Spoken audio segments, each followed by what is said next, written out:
What up, family? It's your boy, Tim Castleman. Welcome to another edition of the Two Drink Tim podcast. Oh, I'm fired up today. Oh, it's always good to wake up on a Monday morning and just have a ton of fires in your house, right? And we'll get to those in a moment, but I want to share with you how last night went for me, because last night was pretty interesting. So I hung out with my buddy. I usually do that Sunday nights. We catch up on, Game of Thrones or whatever else is going on in the world. And we decided to catch the beginning of the final season of Boardwalk Empire. So last night I get a text, right? I get a text from my lovely wife who's like, hey, what time you plan on coming home? Which is rare, because usually Sunday nights I'm like, hey, I'm going out. She's like, all right, I'll see you Monday morning. No big deal. So I'm like, yeah, I don't know, after we get done hanging out and stuff, why? And she's like, well, I thought maybe you and I could spend a little time, quote unquote, together. And I was like, really? Wow. But, ladies and gentlemen, I did not fall for this. You see, early on in our marriage, I was duped, I was tricked, okay? I was tricked by my lovely and amazing wife. And here's what happened. Early on in our marital years, right? We're going to bed. She's got a 9 to 5 at the time. I didn't. Basically, do the whole, hang out with her before she goes to sleep, hang off to my buddies. And right before I do, she goes, hey, I just want to let you know something. She said, I know you're going to go smoke a cigar, but I just want you to know when you come back, I'm going to be showered and ready.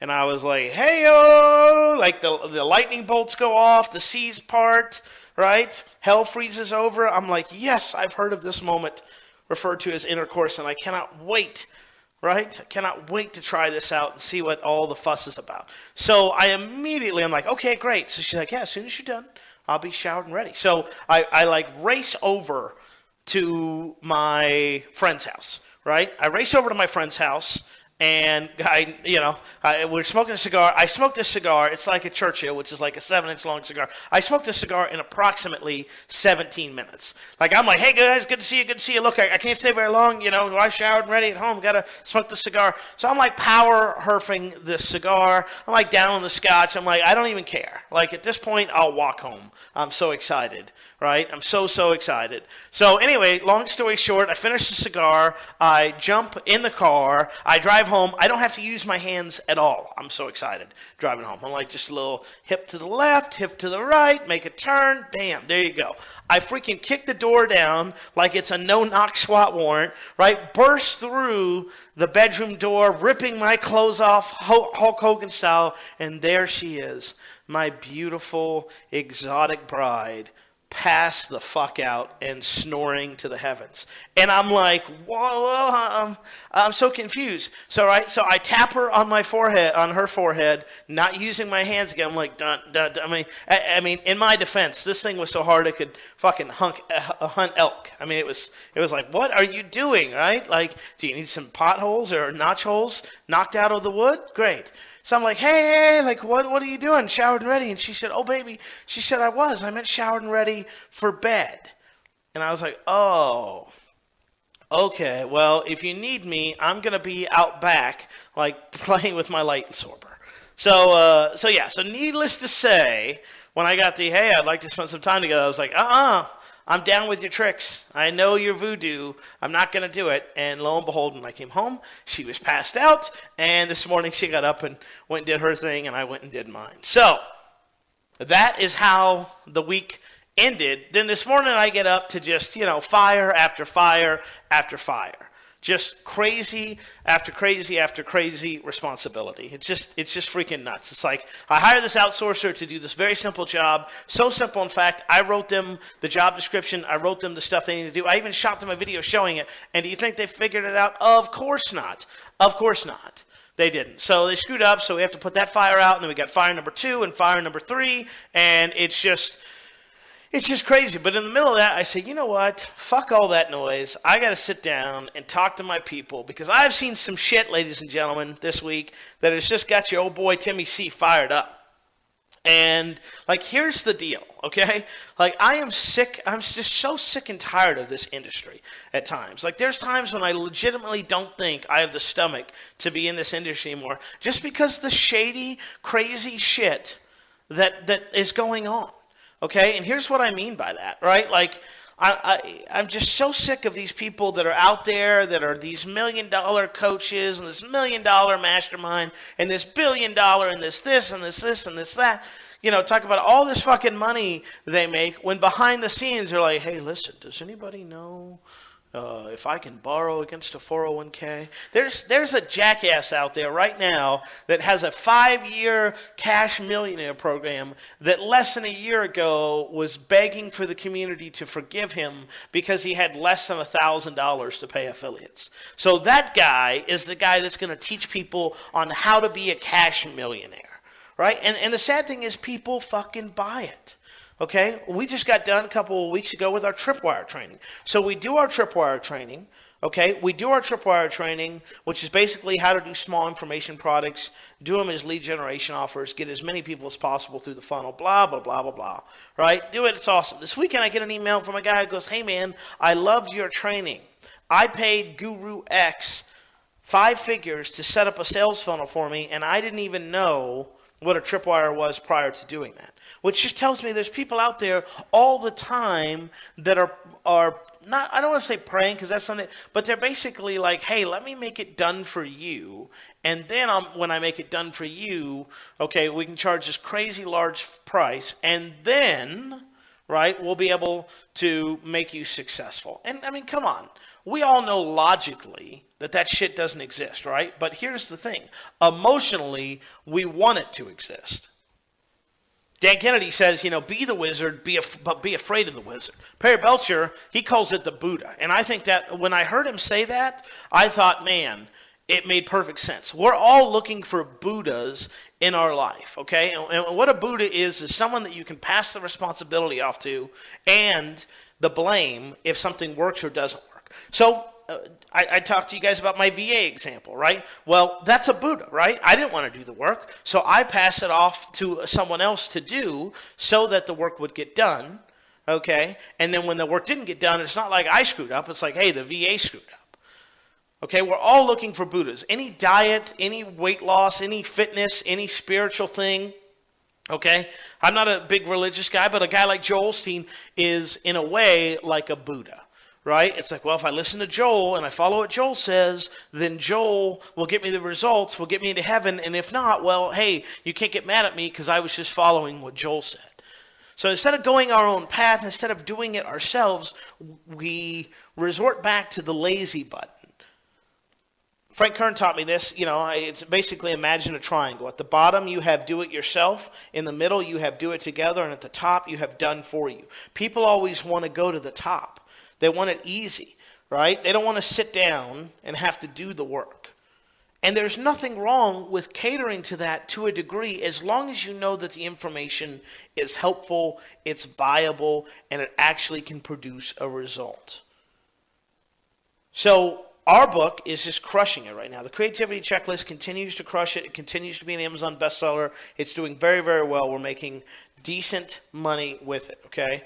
Okay, actually, for most people, we're making a lot of money. For me, I consider it decent money. It's, about $100 and some odd a day. So that's really freaking cool because we have a nice little income stream there and a nice little income source, and things are going really well with it. But here's the thing. I sat down, I wrote that thing, I had it edited, I did a cover, I did all that stuff. And because of that, right, it's something that a lot of people would probably not want to do because it's like, what do you mean I have to sit down and organize my thoughts and ideas? And what do you mean that I have to put it out there? And what do you mean I have to promote it? It's all these steps that they have to do. And sadly, a lot of people don't want to do those steps, so they start looking for someone else to put the responsibility where it's like, hey, I'm just going to pay the money to this guy. This guy will take care of me, and he will be my Buddha. The problem with that is we get so trapped up on the money aspect of it, okay, that we forget about the lifestyle aspect of it. Here's what I mean. It's like we get wowed by big numbers. I used to too. I used to be like, oh my God, that guy did like $3 million this year. That's amazing. And it does sound amazing. But when you actually look at the books of that person and you realize half of that went to affiliates, so now we're down to 1.5. Then a third of that went to staff. So let's just say we're down to $1 million. Then, they had another $500,000 in expenses. They're only, right, as I'm doing air quotes, left with about $500,000.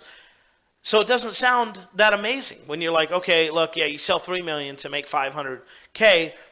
That sounds great. I mean, I would do that, okay? But then you have to look at everything else surrounding it, meaning, okay, what's that guy's lifestyle like? Meaning, is that guy working an hour or 2 hours a day, or is that guy working like ridiculously hard 19 hours a day? I'll tell you, little secret. Most guys I know doing over 7 figures have a large staff in place, and in addition to that, they're working like dogs. 2 o'clock in the morning, I'm watching Boardwalk Empire, enjoying my co-host, and they are working, planning out the next offer, mailing stuff because they have to. Like, I saw these guys mail this, like, I don't know, web security thing, webinar this weekend, and I was just like, really? Like, really? Like, you needed to make money so bad, you were like, let me tell you this story about this Russian hacker that took over my intro. It's like, come on, seriously? That's how you're going to help people out? But they don't do it because they wanted to. They do it because it's like, hey, we got bills to pay. See, when you got a staff of 7, they got to eat. My staff, right? I love them to death, but sometimes I wonder if they just think like, oh man, on Mondays, my paycheck just magically appears. I mean, I know we didn't make any money last week, but still, somehow I got paid. So what I would strongly recommend that you do, when you're learning from someone, when you're trying to emulate somebody, when you're thinking, man, I really want to do what person X or person Y is, what you need to do is you need to not only look at their money, okay, but as my good friend Colin taught me, you got to look at their lifestyle as well. Another thing I've noticed, right? A lot of very successful people are divorced, and I can understand why. Because your business becomes you, or you become your business, and this is where you get the dopamine release, right? This is where you get the dopamine release. It's like, I got this dopamine button. I got to hit it. Oh man, I sent an email, I got paid. That's a dopamine release. Oh, I posted something on Facebook. Someone liked it. That's a dopamine release. Wow, people like me because I record a podcast and I get drunk on it. That's a dopamine release. So you got to look and say, okay, who's that person out there that not only makes the money I want, but makes the lifestyle that I want as well? I mean, think about this for a second, right? Just think about this. Like, how much is enough? This is a conversation I've been having internally for a while. It's like, how much money is enough for me? How much money do I need to live an amazing lifestyle where I can do what I want, say what I want, enjoy what I want, and not have many restrictions put on me? How much is that? Do I need a big fancy, mansion in the hills next to Kim Kardashian? No. Do I need a Lamborghini to make up for my abnormally small penis? No. Do I need to have a summer house and, 6 houses? No, I don't need that crap. So at what point do you say, you know what? I'm making money to make money just to make more money. Can you not leave a legacy with $500,000 or $250,000 that you could with like 2 or 3 million? Sure, it may take you longer, but imagine being able to live your life the way that you want to, with the people you want to work with, and the way that you want to work with them, and not be like, well, I have to do this because I have to do this. Right? It's not, I don't really like it, I don't support it, I don't whatever, but I got to make money, so we got to find something to mail. It's a shit product, but I got to make this money and I got to do what I need to do. That's a terrible way, I think, to live, and I refuse to have my business like that. Instead, I want to offer stuff when I can help people and when it helps people. We're doing really good with this nonfiction stuff. We're going to release some more books, and once we release some more books, then I'll be more than happy to share the process with people. But I want to make sure it's something that's doable and achievable for the majority, not the minority. So what I would caution you against is giving all your power and control to other people, okay, and buying into their lifestyle or their business instead of their lifestyle. I have a lot of friends that are very successful. I don't want their lifestyle. I just don't. I'm like, man, yeah, I see it. I get it. I understand. But now that I've seen behind the curtain, there's no way that I want that lifestyle. I would much rather make less money and have more lifestyle enjoyment or opportunities to enjoy life than I would to make more money and not enjoying life at all. So I highly recommend that you spend some time looking at the people that you let into your life, the Buddhas, if you will, and see if they match up with your expectations. Now, look, if you want to be that guy who, has a staff of 1,900 and freaking does, 7 figures, maybe even 8 figures a year, that's great. My buddy Ben loves that stuff. He's great at it, or he's great at putting the right people in place. I have zero desire to be like him in that instance. There's a lot of great things I learned from Ben.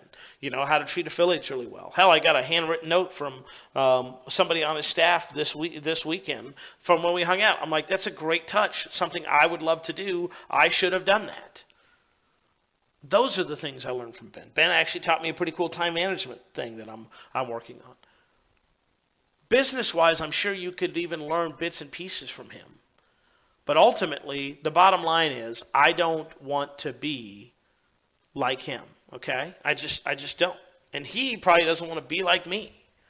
Because it's funny, the best way I can describe it is your temperature gauges adjust, okay? So like 5 years ago, making $1,000 online, that's pretty awesome. That's pretty freaking cool, I can't believe it. Now, I'm to the point where it's like, what do you mean we only did 25 grand last month? That's because the temperature gauge, or the thermostat, if you will, adjust. And because it adjusts your expectations, your lifestyle, your whatever, right? That all happens and changes as a result. So I know people that are making 10x, 25x times the money, but they're not making, they're not pocketing any of that cash. They're not putting any of it away for savings or a rainy day. When I was down at the JV Zoo event, talking to guys making 5 figures a month, and I'm like, what are you doing with the money? They're like, I'm partying, man. I'm having a great time, and I'm blowing it. It's like, dude, that sounds really awesome, but also really sad.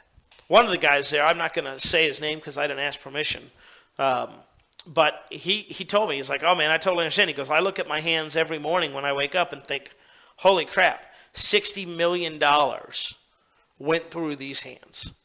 And that's crazy if you think about that. To be like, $60 million have gone through these hands, and what do I have to show for it? Sadly, it's a lot of cases, it's not enough or it's nothing.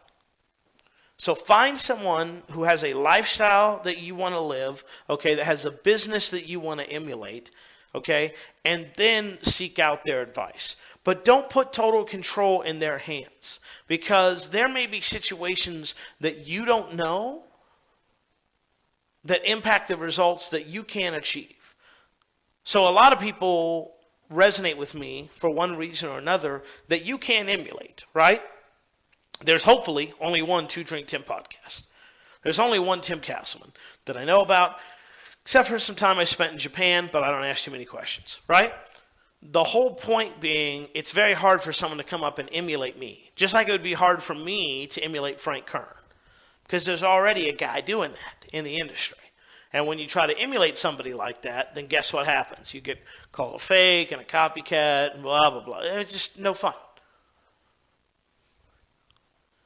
But you can learn from that person and say, hey, I really like that they do this, or I really like that they do that. And what I recommend that you do, okay, is you learn from multiple people.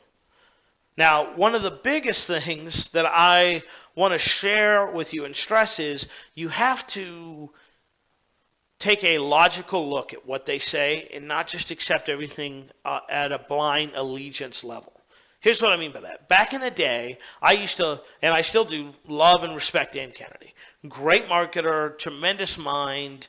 And back in the day, when I had less money, I'd buy his stuff on eBay. And there'd be resellers of it. They'd have, Dan Kennedy's 1976 Law of Attraction, course or whatever. Whatever, if it said Dan Kennedy on the title, I was buying it. So I would buy it and I'd listen to it. And I would accept it at face value. And the thing about Dan back in his early days is he was an angry son of a bitch. Like, that guy just, hated life, hated customers, was angry all the time. Like, you could just feel the rage coming through the speakers whenever he talked about that. Well, because I was just like, oh, Dan Kennedy's my Buddha, and I'm going to listen to him, right? Blindly accepting that, in a way, in a very small way, I adopted his philosophy early on about customers. Now, truthfully, as I've kind of explored myself more, right, during the showered and ready scene, no, I'm kidding. As I've kind of looked inward more, right, a lot of my anger had to do with nothing about my business or my customers years ago. It had to do with, practically getting fired from my day job, right? The fact that I was making ridiculous money, but I couldn't seem to attract a quality lady in my life, right? The fact that I had very few friends, and the friends that I did have were practically using me, just for like, oh man, you got an RV? Great, well, let's go hang out. Oh, you can't get the RV this weekend? Yeah, that's okay. We don't need to be friends this weekend, right? That's where a lot of that stuff came with. But a lot of it also came with learning the bad habit that Dan Kennedy had, where it was like, customers are crap, they're shit, you should not trust them, you should not have empathy, you should, just be a hard ass about it. And I was like, oh, Dan Kennedy says, I should murder every customer who requests a refund. I must make it so because Dan made it so, right? So here's the thing. You have to keep your eyes open, okay? I love Frank Kern, all right? I love all of my friends that I work with and a ton of people that I learn from. But I always try to look at things from an objective point of view and say, does that make sense? And more importantly, is that something that I'm willing to do? See, nobody really talks about that stuff. Like, they're like, well, just do it, man. Just get outside your comfort zone, right? They make little memes about the real growth is outside your comfort zone. And I agree with that. You should put yourself in situations where you can grow. Nobody asked me to speak at my first event. I just said, hey, you know what, damn it, I'm talking. And I made it happen. Nobody said, Tim, you should do a webinar. Nobody said you should write a best-selling nonfiction book. I just made those things happen. But here's the thing. If you're deathly afraid of talking to other people, right, or the thought of speaking in front of a large group makes you faint instantly, perhaps, just perhaps, it isn't for you. Now, that doesn't mean you shouldn't try it, okay? But if you try it, and here's what I do, okay? If there's something new I want to try, I go, okay, I'm going to give it 90 days. If we use it, great. If we don't, fine. We're done with it. 90 days. I used to like doing jiu-jitsu. I was terrible at it. I would get destroyed every time I went. And after 90 days, I thought, I don't like being choked unconscious every day. I certainly don't like feeling this way, like just sore. And it's like, so I'm out. Peace out. But I gave it a shot. But here's the thing. If you just know, like, man, every day of my life, the thought of talking to another person sends me into cold chills, guess what? That's a problem. And what you have to do is you got to find a workaround for you. Now, you got to understand, if you don't want to be a Joel Osteen where you got a YouTube channel and a Facebook and a Twitter and you're doing speaking tours and you pastor a mega church and you do all this other stuff, if you don't want to be that guy, that's fine. But then you also need to understand that you can't get upset when you don't get that guy's results. Right? It's like I can't look at a bodybuilder and be like, why don't I look like him? That guy goes to the gym every day, eats nothing but chicken and rice, does steroids, works out 6 times a day. I'm sitting here with a DQ Blizzard, right? Toking on this J, right? Haven't even seen a gym. Don't even know what a gym looks like in 2 years. Eat till 4 o'clock in the morning. But I don't understand. Why are we not the same? That's where your mind will fuck with you. And that's where you need to get out of your own head.